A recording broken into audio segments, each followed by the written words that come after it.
اعوذ باللہ من الشیطان الرجیم بسم اللہ الرحمن الرحیم۔ دوستوں اور ساتھیوں السلام علیکم ورحمۃ اللہ وبرکاتہ۔ دوستوں آج کی یہ ویڈیو بہت اہم ہے اس حوالے سے کہ قوموں کا عروج اور زوال یہ کیوں ہوتا ہے اور آج ہم مملکت پاکستان میں نیچے کی طرف کیوں ہیں۔ تو ویڈیو کو شروع سے آخر تک ضرور دیکھیے گا۔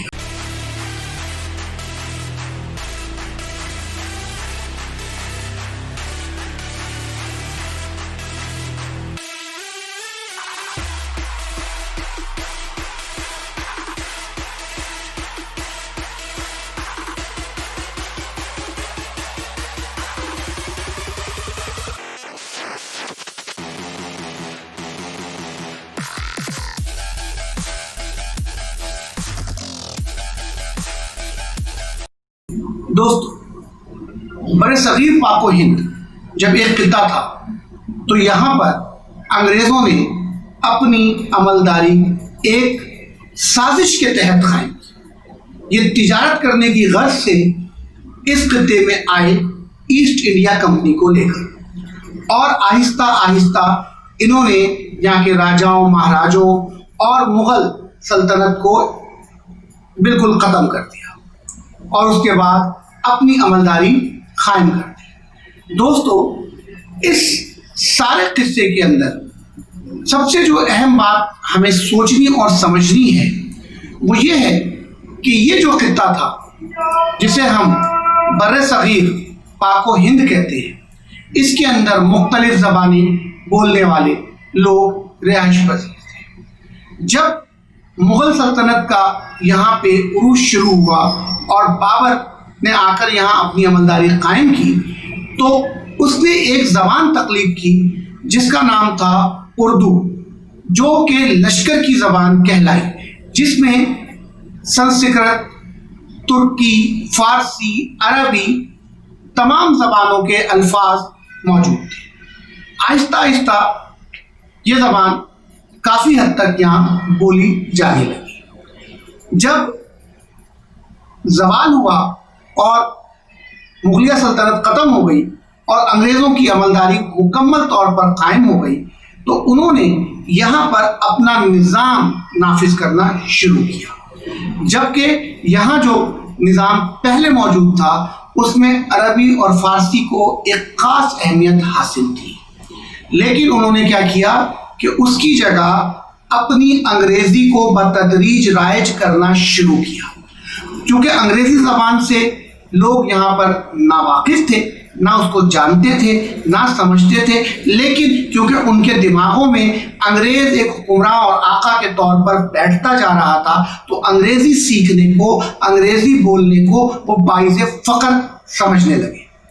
یہاں تک کہ اگر سمجھا جائے کہ انگریزی زبان ایک وہ زبان ہے جو کہ برطانیہ یا امریکہ یا دوسرے ممالک پہ جہاں بھی بولی جاتی ہے وہاں پہ ان پڑھ شخص بھی اس زبان کو زبان کے طور پر استعمال کرتا ہے، جبکہ ہمارے یہاں یہ چیز یوں پیدا ہو گئی کہ جناب اگر ہم انگریزی بولیں گے تو ہمارا کالر فخر سے اونچا ہے۔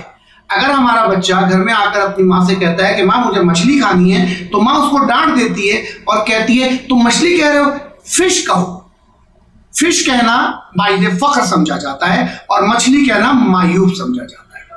تو یہ جو نظام تعلیم کے اندر انگریزی کی آمیزش شروع ہوئی تو انہوں نے ساتھ ہی کیا کیا کہ ایک اور اہم انہوں نے ہمارے دماغوں کو ذہنی غلامی میں جکڑنے کی کوشش کی، وہ یہ کی کہ ان کے یہاں جو پاسنگ مارکس تھے، جو نمبرز پاس ہونے پر دیے جاتے تھے وہ 65% ہوتے تھے، یعنی 65% نمبر پہ جو طالب علم تھا اس کو پاس آؤٹ کیا جاتا تھا۔ انہوں نے کہا جناب یہ تو ہمارے غلام ہیں، ہم سے کم جانتے ہیں، اس لیے انہیں جو ہے 65 نمبر پہ کیسے رکھا جاتا ہے، تو ہم سے دماغی طور پہ آدھے ہیں۔ انہوں نے کیا کیا، اس کو 32.5% پر لے کر یعنی آدھا کیا، تو 32.5 کا فگر نہیں بن پا رہا تھا تو اس کو 33 کر دیا، جو آج تک ہمارے پاس رائج ہے۔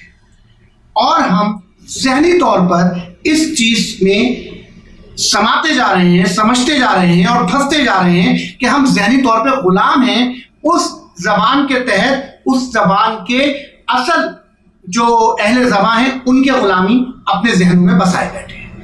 لہذا ہمیں اب اس ویسٹرن کلچر کو, جو مغربی کلچر ہم پر غالب ہے, چھوڑنا ہوگا اور اپنے مشرقی جو ہمارے اقدار ہیں انہیں ہمیں اپنانا ہوگا. ہماری زبان میں اتنی وسعت ہے اردو کے اندر کہ بہت سارے ایسے الفاظ جو اگر ہماری اردو میں اس کا نیم البدل نہیں مل رہا تو ہم اپنے پاس اسے جگہ دے سکتے ہیں. جیسے موبائل فون, تو ہر کوئی موبائل فون ہی کہتا ہے, چاہے وہ کوئی بھی زبان بولنے والا ہے, تو ہم لفظ موبائل اپنے پاس لے سکتے ہیں, اس کو استعمال کر سکتے ہیں. تو لہذا ہمیں جو ہے کیا کرنا ہے, ہمیں اب اگر اپنے بچوں کی ذہنی استطاعت کو بڑھانا ہے, ذہنی استطاعت کو آگے لے کر چلنا ہے, تو ہمیں اپنا نصاب تعلیم کو اردو میں ہماری قومی زبان کے اندر رائج کرنا ہوگا. کیوں؟ دیکھیں, جو قوموں نے ترقی کی ہے, جن قوموں نے ترقی کی, انہوں نے اپنی زبان میں ترقی کی. چائنا کی ترقی ان کی زبان میں, جاپان کی ترقی ان کی زبان میں, برطانیہ ترقی کر رہا ہے اپنی زبان میں, فرانس ترقی کر رہا ہے اپنی زبان میں. تو ہماری جو قومی زبان ہے ہم اس کو کیوں نہیں اپنے نظام تعلیم میں, اپنے نصاب میں شامل نہیں کرتے, اس کو لازمی کیوں نہیں قرار دیتے؟ کیوں ٹرمنالوجیز جو ہیں ہم اردو کے اندر نہیں منتقل کر سکتے؟ بہت آسانی سے کیا جا سکتا ہے, اور اس سے کیا ہوگا کہ ہم رٹافیکیشن سے دور ہو جائیں گے. رٹا لگانے کا جو عمل ہے کہ ہمارے یہاں بچے رٹا لگا کر نمبر لے لیتے ہیں, یہ سسٹم ختم ہو جائے گا, اور ہم ایک ایسے نظام تعلیم کے تحت اپنے بچوں کو لے کے آگے چلیں گے جہاں وہ انہیں سیکھ دے گا, انہیں سمجھ دے گا, انہیں علم دے گا, انہیں اقدار دے گا, اخلاقی اقدار. یہ کہاں سے حاصل ہوں گے؟ جب ہم اپنے جو ہے زبان میں سیکھیں گے. مجھے بتائیے, کیا آج کسی بھی کالج میں, کسی بھی یونیورسٹی میں چلے جائیں, کیا وہاں تمام لیکچرز سائنس سبجیکٹس کے, چاہے وہ بایولوجی ہو, کیمسٹری ہو, چاہے وہ فزکس ہو, کیا انہیں انگلش میں پڑھانے کے بعد کیا ان کی تفصیل اردو میں نہیں سمجھائی جاتی؟ بچے کیا انگریزی سمجھ لیتے ہیں آسانی سے؟ نہیں, کچھ نہ کچھ انہیں ان کا استاد اردو میں سمجھاتا ہے. تو اگر یہ تمام چیزیں ہم اپنی زبان میں منتقل کر دیں تو ہمارے بچے کتنے ہائی کوالیفائڈ ہو جائیں گے. اور میں پھر کہتا ہوں, اپنے زبان میں منتقل کرنے کے بعد ہمیں اسے باقاعدہ 65% مارکس پہ پاسنگ دینی چاہیے. اور پھر مقابلہ کیجیے آپ ہمارا. مغرب جو کہتی ہے نا کہ ہم سے آدھے دماغ پہ, بھائی آپ جو اپنی زبان رائج کر دو گے تو ہمارا بچہ کہاں سے اس زبان کو سمجھ سکے گا؟ جو ہماری زبان ہے اس میں آؤ اور ہم سے مقابلہ کر لو. تم اس میں آدھے بھی نہیں, چوتھائی بھی نہیں ہو, آدھے تو کیا چوتھائی بھی نہیں ہو. تو لہٰذا ہمیں جو ہے اب اپنے نظام تعلیم کو بہت بہتر کرنا ہوگا, بہت بہتر طریقے سے اس کو بنانا ہوگا. نصاب کے اندر باقاعدہ طور پہ ایسے اساتذہ کرام کو بنانے میں شامل کیجئے جو اس کی ٹرمنالوجیز کو تبدیل کر سکتے ہیں, اور انہیں اردو میں رائج کیجئے. کیوں آج جو بچے پڑھ رہے ہیں, کیا بہت ساری ٹرمنالوجی کیا انگریزی میں نہیں, بہت سی لاطینی زبان میں ہے, بہت سی جو ہے وہ گریک کے اندر ہے, لیکن ہمیں کیا کرنا ہے, ہمیں اب تمام ٹرمنالوجیز کو اپنی زبان میں منتقل کر کے. دیکھیں الجبرا کس نے بنایا؟ الخوارزمی نے. ہمارے پاس جتنے بڑے بڑے آج کیمیا کا موجود کون تھا؟ مسلمان سائنس. کیا انہوں نے اپنی زبان میں کیا ہو؟ جابر بن حیان کی بات کر رہا ہوں. سب کچھ اپنی زبانوں میں سیکھا, اپنی زبانوں میں کتابیں لکھی. الرازی کو آپ دیکھ لیں, ابو علی سینا کو آپ دیکھ لیں, تمام مسلم سائنسدان اپنی اپنی زبانوں میں انہوں نے کتنا علم ہمیں عطا کیا. اور آج ہم علم میں پیچھے کیوں ہیں؟ کیونکہ ہم اپنی زبان میں علم حاصل نہیں کر رہے, ہم ذہنی طور پر غلام ہو چکے ہیں. تو لہٰذا اگر اپنے مستقبل کے معماروں کو سنوارنا چاہتے ہیں تو سب سے پہلے اپنی زبان میں تعلیمی نصاب کو منتقل کیجئے. میں یہ نہیں کہہ رہا کہ ہم انگریزی کے دشمن ہیں, انگریزی کو ختم نہیں.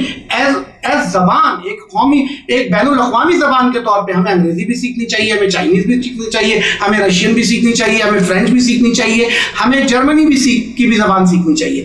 ہم کسی زبان کے خلاف نہیں ہیں, لیکن ہم ان تمام مضامین کو اپنی زبان میں چاہتے ہیں کہ ہمارا بچہ سیکھے اور اس کو سمجھے. رٹا کا جو نظام ہے اس کو اب ختم ہونا ہوگا. ہمیں اپنے فیوچر کو سنبھالنا ہوگا, ہمیں اپنے فیوچر کو بچانا ہوگا, ہمیں اپنے مستقبل کے معماروں کو سنوارنا ہوگا, اور یہ صرف اور صرف اردو زبان اور یہ جو ذہنی غلامی ہے اس سے نجات کے بعد ہوگا. پاکستان زندہ باد.